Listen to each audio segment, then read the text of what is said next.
नमस्कार, स्वागत है आपका। आप देख रहे हैं इंडिया वॉइस और मैं हूं आपके साथ योगेश पांडे। 5 शहर 5 खबरों में रुख करेंगे आज खबरों का। हम सबसे पहले बात करेंगे रामचरितमानस पर विवादित बयान देने वाले बिहार के शिक्षा मंत्री के नए बयान और उसे लेकर चल रही सियासत की। इसके बाद हम बात करेंगे मनीष सिसोदिया के घर सीबीआई के रेड वाले उनके दावे और बीजेपी पर किए आरोप की।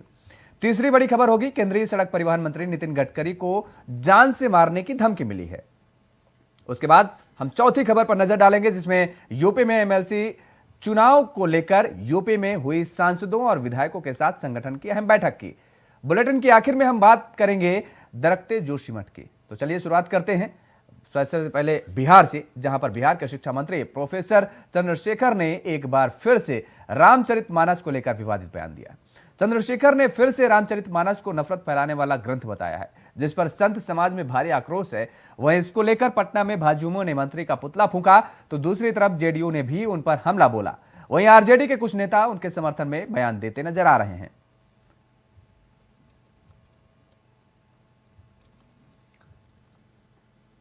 तो बिहार के शिक्षा मंत्री चंद्रशेखर का विवादित बयान सामने आया है। रामचरितमानस को लेकर के विवादित बयान दिया है और उसके बाद अब सियासी पारा हाई नजर आ रहा है, सियासी पारा चढ़ा हुआ नजर आ रहा है और एक बार फिर से चंद्रशेखर ने विवादित बयान दे दिया है। तो वहीं भारतीय जनता पार्टी के नेता लगातार हमलावर नजर आ रहे हैं और दूसरी तरफ जिक्र करें आरजेडी और जेडीयू के नेता, तो कुछ नेता बयानों से कटते नजर आ रहे हैं और कुछ नेता समर्थन भी करते नजर आ रहे हैं चंद्रशेखर का।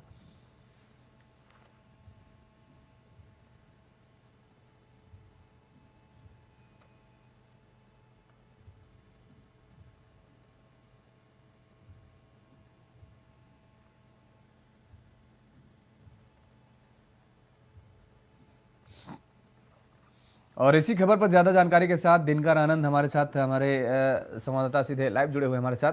दिनकर, जिस तरह से बिहार के शिक्षा मंत्री का यह बयान आता है, बयान बेहद शर्मनाक बताया जा रहा है, लेकिन अब बिहार ही नहीं बल्कि हम ये कह सकते हैं कि देश भर का सियासी पारा चढ़ता नजर आ रहा है।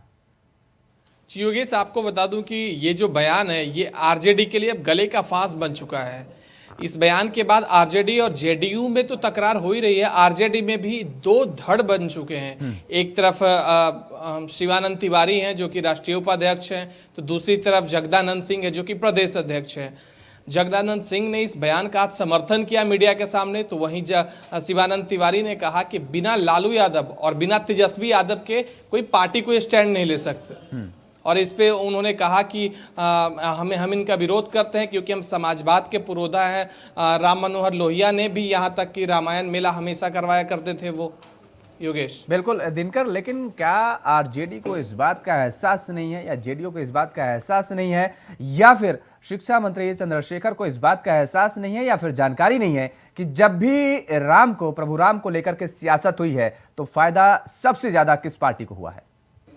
जी बिल्कुल, उनको ये चीज़ एहसास भी है, लेकिन अब वो इन एक ट्रैप में फंस चुके हैं क्योंकि उनको भी ये पता है कि जब भी राम के नाम पर जब सियासत चालू हो जाती है और जब कोई बयान आता है तो जिस पार्टी ने राम के खिलाफ बोला वो हमेशा से हाशिए पे जाती है। एग्जाम्पल के तौर पे हम कांग्रेस को देख सकते हैं।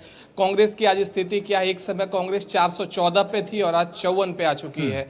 तो इस चीज़ को आरजेडी को भी मालूम है, लेकिन आरजेडी इस चीज़ को अब टैकल नहीं कर पा रही है क्योंकि आरजेडी अगर इस चीज़ को अब विरोध करती है तो उनको अपने मंत्री को निष्कासित करना पड़ेगा। दूसरी तरफ अगर समर्थन करती है तो उनको जेडीयू से इस चीज़ को तकरार सहना पड़ेगा। लेकिन दिनकर, अगर हम आपसे इस बात को जानना चाहें, क्योंकि जिस तरीके से शिक्षा मंत्री का जो बयान आता है, जो चौपाइयाँ पढ़ी जाती हैं, सबसे हास्यास्पद तो यहाँ पर ये आ जाता है कि मंत्री महोदय को, शिक्षा मंत्री महोदय को यही नहीं पता होता है कि वो चौपाई है या दोहा है, और फिर अगर वो चौपाई पढ़ते हैं उसको दोहा बताते हैं, दूसरी तरफ गलत उसका अर्थ निकाला जाता है। जी योगेश, देखिए इन सब चीज़ों के बावजूद शिक्षा मंत्री ने आज भी ये कहा कि मैं अपने बयान पे अडिग हूँ। उन्होंने कहा कि अगर सच बोलने के लिए रिस्क लेना पड़े तो मैं ये रिस्क लूंगा, क्योंकि सच के सामने अगर रिस्क लेना पड़े, मेरा पद निष्कासित हो जाए, मैं वो भी करूंगा। पार्टी के बयान के इतर मैं जाके सच के खिलाफ स्टैंड लूंगा। ये बयान आज शिक्षा मंत्री प्रोफेसर चंद्रशेखर ने एक बार फिर से दिया योगेश, जबकि इस मामले को इतना तूल पकड़ चुका है। आचार्य प्रमोद कृष्णन ने भी अभी ट्वीट कर कहा कि उनके खिलाफ कार्रवाई होनी चाहिए। एक तरफ पूर्व मुख्यमंत्री सुशील मोदी ने भी कहा है कि उनके खिलाफ कार्रवाई होनी चाहिए। अगर सेम वाक्य वो किसी और दूसरे ग्रंथ के खिलाफ बोलते तो उनके खिलाफ क्या होता, जाहिर ये तौर चीज सुशील मोदी ने कहा। बहुत शुक्रिया तमाम सारी जानकारी देने के लिए। हमारे साथ हमारे संवाददाता दिनकर आनंद हमारे साथ जुड़े हुए थे, जिन्होंने बताया किस तरीके से अब आरजेडी और जेडीयू के अंदर ही ये दलगत राजनीति यानी दो धड़े में बढ़ते नजर आ रहे हैं। कुछ नेता तो समर्थन में नजर आ रहे हैं तो कुछ नेता विरोध में नजर आ रहे हैं। रुक करेंगे दिल्ली का, जहां पर दिल्ली के उप मुख्यमंत्री मनीष सिसोदिया ने उनके दफ्तर पर सीबीआई रेड का आरोप लगाया है। उन्होंने शनिवार शाम 4 बजे ट्वीट करते हुए कहा है कि आज फिर सीबीआई मेरे दफ्तर पहुंची है, उनका स्वागत है। उन्होंने मेरे घर पर रेड कराई, दफ्तर में छापा मारा, लॉकर तलाशे, मेरे गांव तक में छानबीन करा ली। मेरे खिलाफ ना कुछ मिला है ना मिलेगा, क्योंकि मैंने कुछ गलत किया ही नहीं है। ईमानदारी से दिल्ली के बच्चों को शिक्षा के लिए काम किया है। वहीं सीबीआई के सूत्रों ने छापेमारी से इनकार किया है। सीबीआई की तरफ से कहा गया है कि सिसोदिया के परिसरों में कोई छापेमारी नहीं की गई है। दस्तावेज जमा करने के लिए धारा 91 सीआरपीसी नोटिस जारी किया गया था। टीम इन्हें दस्तावेजों को लेने के लिए सिसोदिया के कार्यालय गई थी।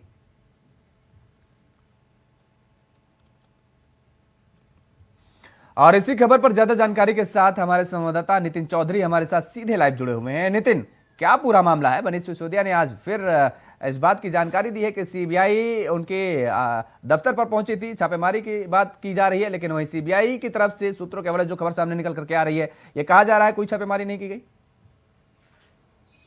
देखिए योगेश, बिल्कुल जिस तरीके से सीबीआई की जो छापेमारी थी, आज दोबारा जो है सीबीआई के उसके मनीष सिसोदिया के घर पे पहुंची थी, उनके दफ्तर पे पहुंची थी, जहां पहले भी सीबीआई जो एक बार रेड मार चुकी है उनके घर पे, दफ्तर पे तमाम लॉकर से उनके छानबीन की गई थी। उनके गांव तक की जो सीबीआई वहां पर पहुंची थी, गांव के अंदर सारे दस्तावेजों को खंगाल लगाया था। लेकिन उसके बाद आज फिर से दोबारा से मनीष सिसोदिया ने ट्वीट करके जानकारी दी कि आज शाम 4 बजे सीबीआई मेरे दफ्तर दोबारा पहुंची है, जहां पर उन्होंने जो है पूरे दस्तावेजों को खंगाला। और साथ ये भी कहा जा रहा है कि जिस तरीके से मैंने शिक्षा के लिए बच्चों के लिए सुधार किया है, स्कूल बनाए हैं, अच्छे अच्छे कार्य यहाँ पर किए हैं दिल्ली के अंदर, लेकिन उस तरीके के जो सीबीआई मेरे घर पे जो आके जो है दोबारा जो सीबीआई जो छापेमारी कर रहे हैं। लेकिन उसके बाद पहले भी उन्होंने कहा है कि मेरे खिलाफ कोई सबूत नहीं मिल पाए थे सीबीआई को, लेकिन अब की बार दोबारा से मैं सीबीआई का स्वागत करता हूं। जिस तरीके से सीबीआई मेरे दफ्तर पे आई है और दफ्तर पे आके जो है यहाँ पर रेड मार रही है और यहाँ पर जो सीबीआई की जांच कर रही है, तो उसी को देखते हुए उन्होंने कहा है कि मैं स्वागत करता हूँ इस सीबीआई का। और दोबारा से आज एक बार फिर से 4 बजे उन्होंने ट्वीट किया था इस चीज को देखते हुए, लेकिन सीबीआई की तरफ से कहा जा रहा है कि इस तरीके की कोई घटना नहीं हुई है, वो खुद वहां पर नहीं पहुंची थी। लेकिन उसके बाद में ही मनीष सिसोदिया ने ट्वीट करके सबको जानकारी दी और कहा जा रहा है कि इस तरीके की जो जानकारी सीबीआई की जो यहाँ मेरे दफ्तर पहुंची और उसका मैं स्वागत करता हूँ। सीबीआई मेरे दस्तावेजों को खंगाल दी और साथ ही तमाम उन्होंने मुद्दे पे जो है बात की। और ये भी कहा जा रहा है कि उन्होंने प्रधानमंत्री नरेंद्र मोदी पे भी निशाना साधा है कि जिस तरीके से दिल्ली के अंदर आम आदमी पार्टी जो है कार्य कर रही है और कार्य को देखते हुए कि जो है उसे अच्छा नहीं लग रहा, तो उसी को देखते हुए सीबीआई को बार बार मेरे दफ्तर पहुंचाया जा रहा है और मेरे घरों में जो है छापेमारी कराई जा रही है। आम आदमी पार्टी के दफ्तर में छापेमारी कराई जा रही है और साथ ही उन्होंने जो है पूरी तरीके से नितिन, फिलहाल क्या अपडेट है? क्योंकि ये कहा जा रहा है कि दरअसल सीबीआई के कुछ अधिकारी तो पहुंचे थे, लेकिन ये बताया जा रहा है कि वो कुछ कागजात संबंधित काम था, इस वजह से वहां पर पहुंचे हुए थे। अपडेट क्या है? क्या सीबीआई के अधिकारी जो पहुंचे थे वो अभी कार्यालय पर हैं या फिर वहां से निकल गए? जी देखिए, बिल्कुल जिस तरीके से सीबीआई की तरफ से बताया जा रहा है कि सीबीआई जो उनसे कुछ डॉक्यूमेंट्स वगैरह के लिए जो है वहाँ पर पहुंची थी, 4 से 5 अधिकारी वहाँ पहुंचे हुए थे। उनसे जो दस्तावेजों को जो है मांगा गया था, कागजातों को मांगा गया था, लेकिन उस पर जो नोटिस जारी किया गया था, उसमें जो है उन्होंने नोटिस पे जो है पूरी तरीके से अमल नहीं हो पाए थे। आम आदमी पार्टी के पूर्व मुख्यमंत्री जो है डिप्टी सीएम मनीष सिसोदिया, और साथ ये भी कहा जा रहा है कि उनके घर पे पहुंचते ही सीबीआई खाली जो है दस्तावेजों को खंगालने के लिए गई थी और उससे दस्तावेज मांगने की बात कही जा रही थी। लेकिन मनीष सिसोदिया ने जो आरोप लगाया है कि इस तरीके के निशाना साधा है कि दोबारा भारतीय जनता पार्टी ने दोबारा सीबीआई को मेरे दरवाजे पे भेजा, मैं उसका स्वागत करता हूँ। लेकिन सीबीआई की तरफ से पूरी तरीके से यही कहा जा रहा है कि इस तरीके से कि जिस तरीके से आज वो उनके घर पे पहुंचे थे, उनसे जो दस्तावेजों की मांग यहाँ पर की जा रही थी और कहा जा रहा है कि मैं सिर्फ और जो वो डॉक्यूमेंट्स के लिए वहाँ पर पहुंचे थे, जो यहाँ पर सीआरपीएफ के 91 के यहाँ पर जो है नोटिस को तलब किया गया था, लेकिन उसके बाद में वो दस्तावेज वहाँ पर नहीं पहुंचे थे, तो उसी को देखकर जो है सीबीआई उनके दफ्तर पे पहुंची हुई थी। बहुत बहुत शुक्रिया तमाम सारी जानकारी देने के लिए। नितिन चौधरी हमारे संवाददाता हमारे साथ जुड़े हुए थे, जिन्होंने बताया किस तरीके से सीबीआई के कुछ अधिकारी पहुंचे थे, लेकिन इस दौरान ये कहा जा रहा है कि दरअसल वो अधिकारी छापेमारी करने नहीं गए थे, बल्कि कुछ दस्तावेजों को लेना था उन्हें और कुछ दस्तावेज संबंधित काम था, इस वजह से मनीष सिसोदिया के कार्यालय पहुंचे थे सीबीआई के कुछ अधिकारी।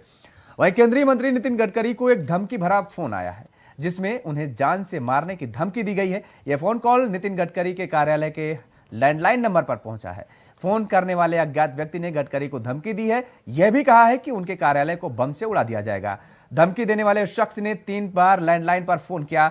मामले की गंभीरता को देखते हुए इस बात की शिकायत नागपुर पुलिस से कर दी गई है। फिलहाल नागपुर पुलिस मामले की तफ्तीश में जुटी हुई है। फिलहाल गडकरी के घर पर और कार्यालय की सुरक्षा को बढ़ा दिया गया है। सूत्रों की माने तो फोन करने वाले शख्स ने 100 करोड़ रुपए का एक्सटॉर्शन मांगा है। पैसे न देने पर जान से मारने की धमकी दी गई है। यह बड़ी खबर है। आपको बता दें कि केंद्रीय मंत्री से को जान से मारने की धमकी मिली है। बम से उड़ाने की भी धमकी मिली है। उनके कार्यालय को 1 घंटे में 3 धमकी भरे कॉल गए हैं। नितिन गडकरी के कार्यालय पर ये फोन गए हैं। पूरे ऑफिस में लैंडलाइन नंबर पर फोन गए थे। नितिन गडकरी की सुरक्षा फिलहाल बढ़ा दी गई है।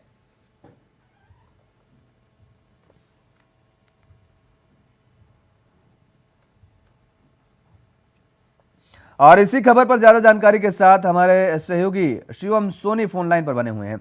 शिवम, क्या कुछ पूरा मामला है? नितिन गडकरी को धमकी मिली है जान से मारने की? देखिए, आज सुबह का 11 बजे एक फोन आता है लैंडलाइन नंबर पे। वो लैंडलाइन नंबर जो नागपुर में नितिन गडकरी के जनसंपर्क कार्यालय में है।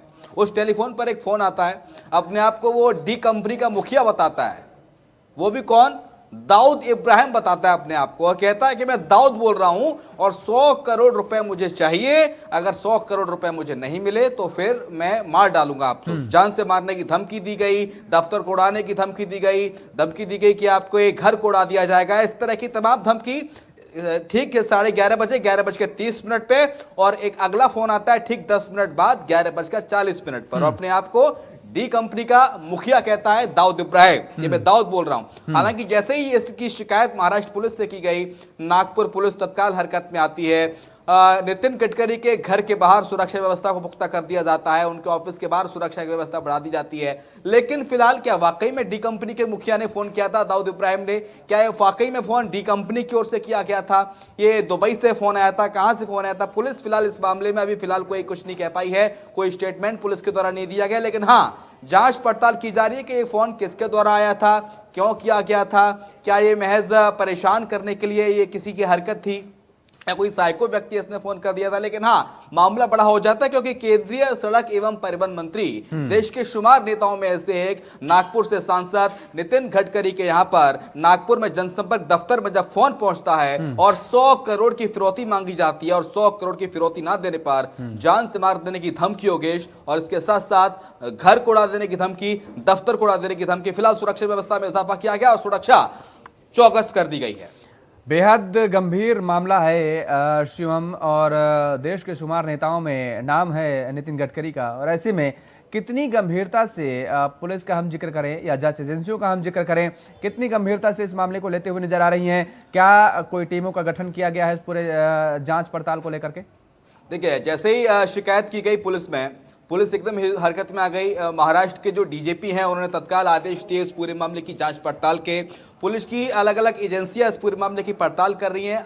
हो सकता है कि पुलिस ने पता लगा लिया हो कि फोन किसने किया था, कहां से किया था, किस देश से फोन आया था, क्योंकि लैंडलाइन नंबर पे फोन आया था। तो अभी फिलहाल नंबर की पुष्टि नहीं हो पाई है। हो सकता है पुलिस ने फिलहाल जो लेटेस्ट जो अपडेट हो नंबर की पुष्टि कर ली हो, लेकिन कोई ऑफिशियल स्टेटमेंट पुलिस के द्वारा नहीं दिया गया है। पुलिस ने सतर्कता बढ़ा दी है और पूरी जांच पड़ताल की जा रही है कि आखिरकार ये नंबर कहां से गया। क्योंकि देखिए, नितिन गडकरी के जनसंपर्क कार्यालय का नंबर हर किसी के पास नहीं होता, वो सिर्फ मीडिया कर्मियों के पास होता है, आम जनमानस में, आम पब्लिक में नहीं होता। तो वो नंबर जाता है, लीक होता है, उसके बाद वो फोन किया जाता है डी कंपनी का, मैं सरगना बोल रहा हूं, दाऊद इब्राहिम बोल रहा हूं, मुझे 100 करोड़ रुपए चाहिए।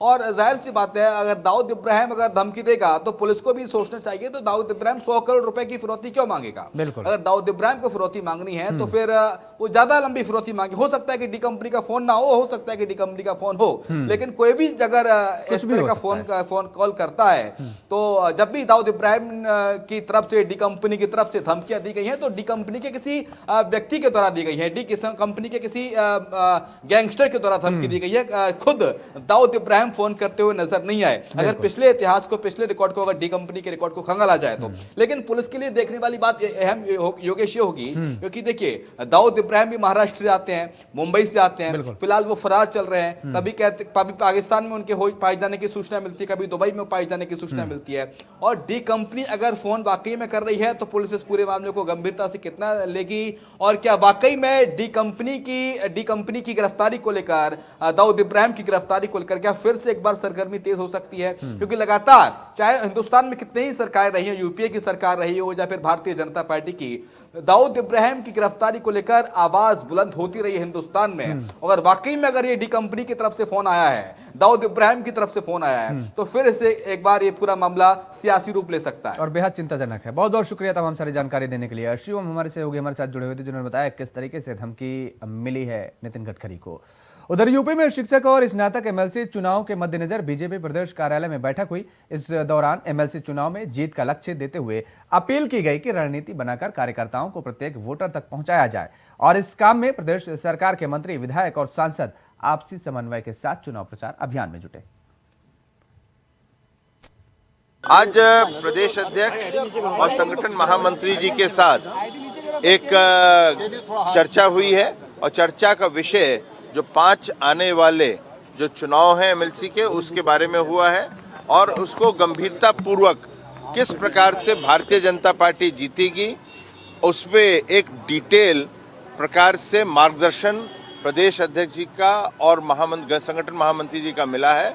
और इसमें एक ही 2 ही चीज कहूंगा, एक ये वॉर फुटिंग है, ये वॉर की तरह से जीतना है, और दूसरा इसको माइक्रो मैनेजमेंट करना है, किस प्रकार से एक एक वोटर तक की हमारे कार्यकर्ता जो कि भारतीय जनता पार्टी के आज विश्व भर में सबसे ज्यादा कार्यकर्ता बन गए हैं और विशेष रूप से उत्तर प्रदेश में है, वो कार्यकर्ता किस प्रकार से एक एक वोटर तक की जाएगा और उनका वोट दिलवाएगा।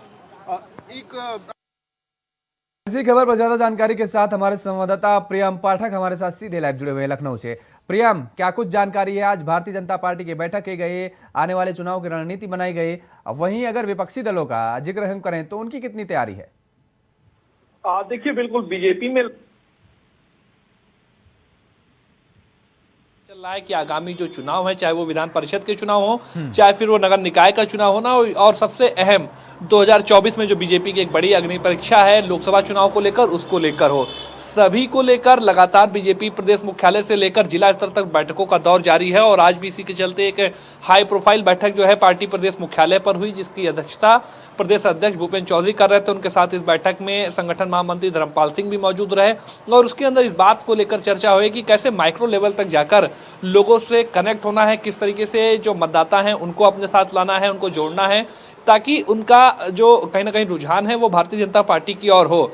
विधान परिषद का जो चुनाव होना है, 5 सीटों के लिए जो है प्रत्याशियों के नामों की घोषणा कर दी गई है भारतीय जनता पार्टी की तरफ से, और कहीं ना कहीं बीजेपी पूरी तरह से चाहेगी कि ये 5 सीटों पर उसका कब्जा हो। 30 तारीख को मतदान होना है इन 5 विधान परिषद की सीटों को लेकर, और उसमें हर एक मतदाता तक एक कार्यकर्ता पहुंचा, इस बात को लेकर जो है पूरी तैयारी करी गई कि हर एक मतदाता के पास एक कार्यकर्ता पहुंचे, ताकि जो पक्ष में माहौल है वो बीजेपी के बने और कहीं ना कहीं जो बीजेपी की जो प्रत्याशी हैं वो जीत हासिल कर सकें। तो इन सभी को लेकर लगातार बैठकों का दौर जारी है। इसी के साथ ही अगर निकाय चुनाव आने वाले टाइम में होंगे तो उसको लेकर क्या कुछ रणनीति होगी, 2024 के लोकसभा चुनाव जो है उसमें क्या कुछ रणनीति रहेगी, क्या मुद्दे रहेंगे, किस तरीके से लोगों के बीच में जाना है, किस तरीके से क्या सरकार की उपलब्धियां हैं जिनको उठाना है, विपक्ष की क्या कुछ विफलताएं रही हैं, किस तरीके से विपक्ष पूरी तरह से नाकाफी जो है वो साबित हो रहा है उत्तर प्रदेश के अंदर, उसको और नाकाफी साबित करना कहीं ना कहीं पूरी तरह से बीजेपी का लक्ष्य है। वहीं बात करें अगर दूसरी अन्य पार्टियों की तो उनमें भी तैयारियां चल रही हैं, लेकिन चूंकि बीजेपी कहा जाता है कि वो हमेशा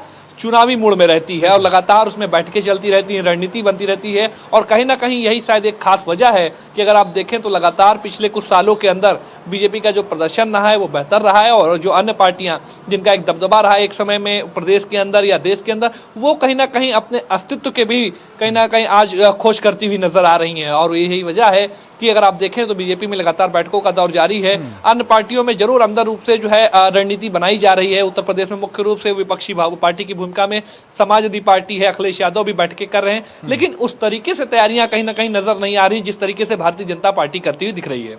बहुत बहुत शुक्रिया तमाम सारी जानकारी देने के लिए। प्रियम पाठक हमारे संवाददाता हमारे साथ जुड़े हुए थे, जिन्होंने बताया कि भारतीय जनता पार्टी बेहद सक्रिय नजर आ रही है और लगातार तैयारियों में जुटी हुई है। विपक्षी दल का अगर जिक्र करें समाजवादी पार्टी, तो वो तैयारी तो करती नजर आ रही है, लेकिन भारतीय जनता पार्टी के सामने कहीं ना कहीं तैयारियों को लेकर के पीछे नजर आ रही है। रुख करेंगे अब उत्तराखंड का। उत्तराखंड के जोशीमठ की तस्वीरें डराने वाली हैं। ये छोटा शहर तबाह होने की तरफ बढ़ रहा है और जमीन में धंसता जा रहा है। प्रशासन की तरफ से प्रभावित इलाकों में रहने वाले लोगों को सुरक्षित स्थान पर शिफ्ट किया जा रहा है। स्थानीय लोग सरकार की नीतियों और राहत बचाव व्यवस्था का विरोध भी कर रहे हैं। वहीं जोशीमठ में एक अलग तरह का विरोध भी देखने को मिल रहा है। एनटीपीसी गो बैक की गूंज के साथ अब जोशीमठ वासियों ने प्रदर्शन का नया तरीका खोजा है। दरअसल जोशीमठ में भू धसाव की स्थिति लगातार बनी हुई है और जोशीमठ वासी साफ तौर पर इसका जिम्मेदार नेशनल थर्मल पावर कॉर्पोरेशन को मान रहे हैं। और यह भी बता दें कि दरअसल इन लोगों का मानना है और कहना है कि परियोजना के लिए खोदी जा रही सुरंग की वजह से आज ये हालात पैदा हो गए हैं जोशीमठ में। खबर पर ज्यादा जानकारी के साथ हमारे संवाददाता अभय कैतुरा हमारे साथ सीधे लाइव जुड़े हुए हैं। अभय, एनटीपीसी गो बैक के नारे अब लगाए जा रहे हैं जोशीमठ में। जी बिल्कुल, ये कहें कि एनटीपीसी के नाम की अब गूंज जो है उसका विरोध अब चारों तरफ होने लगा है।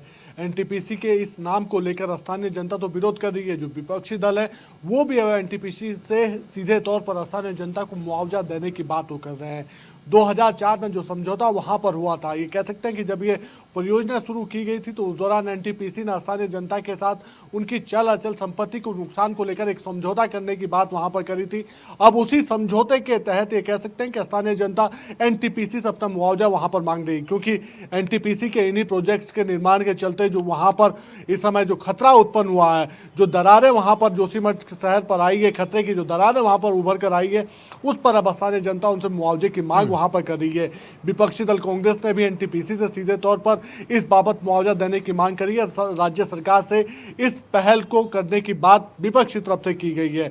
ये कह सकते हैं कि जोशीमठ में जो इस समय हालात वहां पर उपजे हुए हैं और उत्तराखंड में जिस प्रकार से मौसम इस समय अपनी करवट बदल चुका है, लगातार बारिश और बर्फबारी वहां पर हो रही है, तो ऐसे में जो स्थानीय जनता का जो खतरा है जोशीमठ वो और बढ़ता हुआ नजर आ रहा है। अभी ये कह सकते हैं कि जो खतरा है वो जोशीमठ शहर से आगे निकल चुका है। जोशीमठ शहर से ऊपर जहां से ओली रोपवे का जो संचालन होता था उसके आसपास की जो भूमि है उस भूमि में भी दरारें पड़नी शुरू हो चुकी है और वो दरारें दिन ब दिन बढ़ती हुई नजर आ रही है। ऐसे में ये कह सकते हैं कि अब रोपवे को लेकर जो खतरा है वो भी बढ़ने लगा है। फिलहाल एहतियात के तौर पर रोपवे का संचालन बंद किया जा चुका है, लेकिन जिस प्रकार से बारिश के चलते वहां पर दरारें बढ़ रही है, जो जल रिसाव है उस जल रिसाव की संख्या कल की तुलना में यानी पिछले 24 घंटे में जो 198 ml पानी क्यूसेक निकला था वो 240 ml से ज्यादा वहां पर निकलना शुरू हो चुका है। और ये कह सकते हैं कि अगर इसी रफ्तार में पानी बढ़ता रहा, जल रिसाव होता रहा, तो फिर जोशीमठ का जो अस्तित्व है वो और मिटने की कगार पर वहां पर आ जाएगा। जो खतरा है वो दिन ब दिन बढ़ता हुआ नजर आएगा। सरकार विस्थापितों को जो प्रभावित जो लोग हैं उनको विस्थापित करने की बात तो वहां पर कर रही है, उनको सुरक्षित स्थानों पर ले जाने का काम भी वहां पर किया जा रहा है, लेकिन इस भारी संख्या में इतने सारे लोगों को एक साथ शिफ्ट करना सरकार के लिए भी चुनौती है। और उसके सामने कह सकते हैं कि बड़ी चुनौतियां इसलिए भी है कि इन लोगों को शिफ्ट करने के साथ साथ इन लोगों के लिए हर वो सुविधा इंतजाम वहां पर करना जो उनके लिए जरूरी है उसको भी इंतजाम करने के लिए सरकार के पसीने छूटते हुए नजर आ रहे हैं। प्रभावित परिवारों को ये कह सकते हैं कि मुआवजा राशि के तौर पर तो देने का काम सरकार कर रही है, लेकिन चुनौतियां बहुत सारी है। उस परिवारों के सामने आगे का रोजी रोटी का संकट खड़ा है और उससे निपटना भी सरकार के लिए कह सकते हैं कि बड़ी चुनौती है। अब देखना यही होगा कि सरकार इन प्रोजेक्ट्स के नाम पर जो काम वहां पर कर रही है, क्योंकि अभी भी ये कह सकते हैं कि जो प्रोजेक्ट्स के में जो निर्माण काम है वो बड़े निर्माण कामों को तो इन प्रोजेक्ट्स की तरफ से बंद कर दिया गया, लेकिन छोटे छोटे निर्माण काम अभी भी वहां पर चल रहे हैं और उनका रोका जाना बहुत जरूरी है। अब देखते हैं कि सरकार किस रूप में एक्शन लेती है और किस प्रकार से इन प्रभावितों को राहत देने का काम करती है। बहुत बहुत शुक्रिया तमाम सारी जानकारी देने के लिए। अभय कैतुरा हमारे साथ जुड़े हुए थे, हमारे संवाददाता, जिन्होंने बताया किस तरीके से सरकार लगातार काम करती नजर आ रही है, लेकिन लोगों का विरोध भी देखने को इस दौरान मिल रहा है। एनटीपीसी के खिलाफ लोगों में खासा आक्रोश देखने को मिल रहा है। 5 शहर 5 खबरों में फिलहाल इतना ही। खबरों के लिए आप बने रहिए इंडिया वॉइस के साथ। नमस्कार।